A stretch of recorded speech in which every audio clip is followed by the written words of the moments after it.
In other news, the United States has laid out the steps North Korea must take before the US will consider reopening the six-party talks aimed at denuclearizing the North.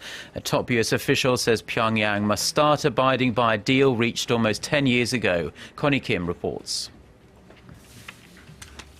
The United States has once again firmly laid out its demand that North Korea take the initial steps towards denuclearization in order to resume the six-party talks.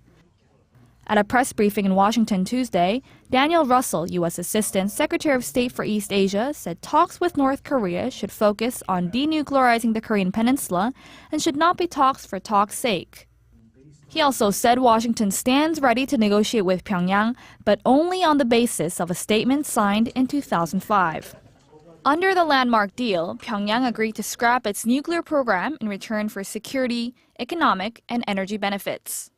However, the North failed to abide by the agreement, carrying out 3 nuclear bomb tests between 2006 and 2013.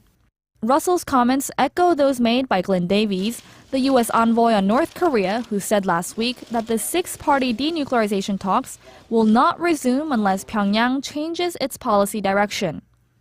The U.S. and North Korea remain at odds as Pyongyang has not shown any change in its position in recent years. Speaking in Moscow on Tuesday, the North Korean ambassador to Russia said the chance of resuming the talks was fading away because of Washington's hostile policy towards the North. The six-party talks involving the two Koreas, the U.S., China, Japan, and Russia have not been held since late 2008. Connie Kim, Arirang News.